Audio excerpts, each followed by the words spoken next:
Zionists have convinced their people from kindergarten up through generations. Everybody wants to kill the Jews, or at least they don't care if the Jews are going to get killed. We are on our own against the world. And therefore, if the Jews break ranks and side with somebody who's against Israel, that means you're siding with the people that want to kill you.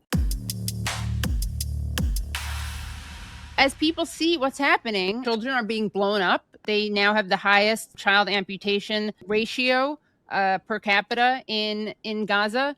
And people are being told that this is being done in the name of Jews. How on earth can that not harm Jews? And again, it's funny to me, or it's disturbing to me, or it's curious to me that even people who don't care about Palestinians, I would think that they would have the brains to get how claiming that Israel represents all Jews is bad PR for Jews, like just out of self-interest. There's a control that Zionists have implemented to make sure that doesn't happen.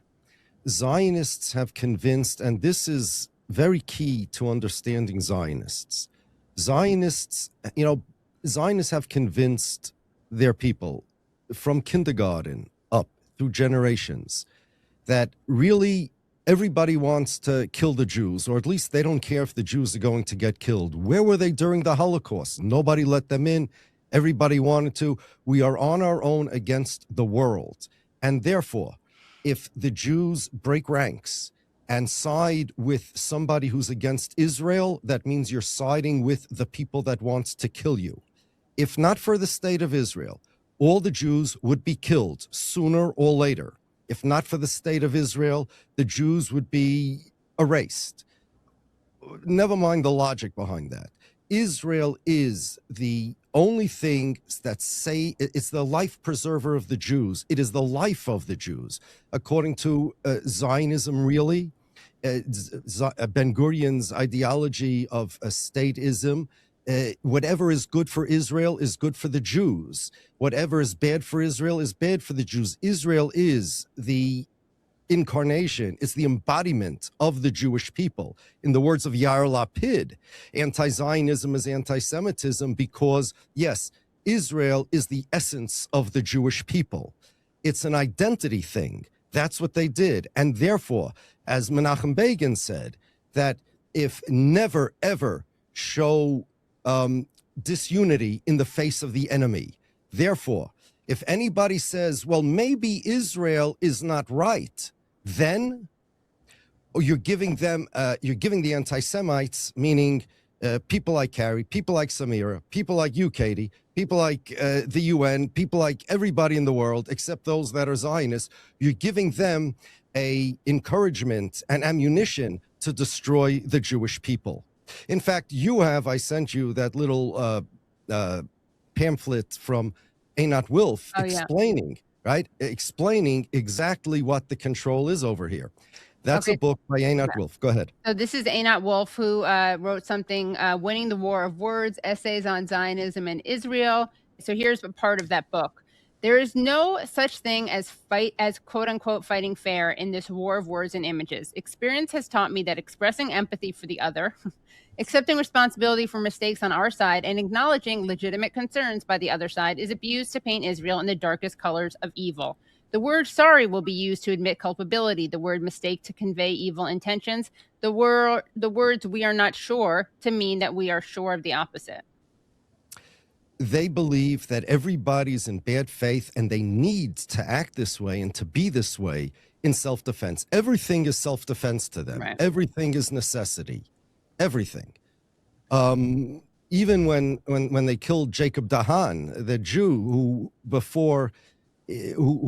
was going to go to the British, this was in the Mandate period, and tell the British that the Jews in Palestine do not want Israel. They'd rather live under the Ottomans or the British or whatever. And they literally assassinated him. They found the assassin. They interviewed him. His name was Avram Tahomi, and he said, well, he put Zionism in danger. It was self-defense. About the person he killed. Yes. Well, he put Zionism. He was going to put Zionism in danger. So he doesn't regret assassinating him. Of course not. When they tore the payas, the side locks, off the Yemenites' kids, and they had a hearing in the Knesset people said that also was self-defense because they had diseases in the hair. the judge asked them, so why didn't you shave the girls' heads? Why only the boys? Right. Because religion, everything they do is self-defense. Everything they are convinced. You saw what Einat Wolf said. She put it in writing. That's they really, really are convinced of this. The Holocaust mentality. It's the Holocaust is the Holocaust was the defining moment in Jewish history. Every moment is a Holocaust. Imagine one of these cartoons. There's a dam. The dam says Israel on it. The waters is Holocaust. And there's a couple of little Jews that Israel is protecting from another Holocaust. But the irony is that they didn't even care about this. I mean, this has become very useful propaganda. But, there's that Ben Gurion quote where he says that if he had to choose between saving twice as many Jewish children by sending them to England versus half as many Jewish children by sending them to Palestine, he would have gone with half as many, because they did not prioritize saving Jews during the Holocaust. They sabotaged rescue efforts for Jews if the final destination for the Jews would not be Palestine, because they wanted a stronger argument to have Israel after World War II. They don't care. That's absolutely true. They do not care about Jews. They care about Zionism. It's like a religion. Or they called the Holocaust survivors, they called them sapon, which is sabon, which is soap, which was a reference to the myth that the Nazis turned Jews into soap, like they're fat into soap, which was not true. But the point is that they thought it was appropriate to have a slur for Holocaust survivors. This country that now claims to do everything in the name of Holocaust survivors, the survivors they were cowards. They went off to the ones who were killed. Went to the slaughter, went to slaughter, like sheep to the slaughter. The ones who survived should have, taken part in the Warsaw Uprising or something. Shouldn't have survived because they should have fought back violently, according to Israel, right? Or they had to make deals. So it became politically convenient for them to kind of fetishize the Holocaust, but they actually had a very disdainful attitude towards. Well, I just find it ironic. Why are they committing a Holocaust? Why are they committing genocide? Why are they having concentration camps right now in Gaza? I mean, those poor kids there. I mean, it brings me to tears. I had to speak out as a Christian. Yeah. I had to speak out. They're not going to try to tell me as a Christian that I can't speak out. I'm pro-life. I'm pro-life. I've been pro-life my entire life. And so, of course, I'm going to speak out. I'm not going to deny my eyes just because we should have this blind allegiance to a foreign country I've never been to. I don't care. I don't care about Israel. I don't. Yeah. I love the holy sites there. They're meaningful to me as a Christian. But, I can't just blindly support this country and allow them to commit genocide against innocent human life and call that God's plan. Say that because they're God's chosen people, that they can just do this in the name of God. I think that's blasphemous. I think that is horrible to say that God would want that. Yeah. By the way, Carrie, important to know about the Israelis. For the most part, they're not religious. Exactly. Benjamin Netanyahu is not a practicing Jew at all. He doesn't keep the basics of Judaism. He does not keep. In fact, there was a situation in Poland maybe 10, 15 years ago where they wanted to prohibit the Jewish ritual slaughter. It's called Shrita. And Israel decided that because they represent the Jews, they're going to go deal with the situation. Anyway, on the way after they were done, so a Knesset member, her name was Aliza Lavi, she said that the Polish government or authorities said, I don't understand. When Netanyahu was here, he didn't eat kosher food. So obviously kosher food is not important to the Jewish people. He is the representative of the Jewish people. What he does, even religious-wise, is perceived by people, because Israel claims they're the Jewish state, as representing the Jewish people. He's not a religious man. Now, I know this.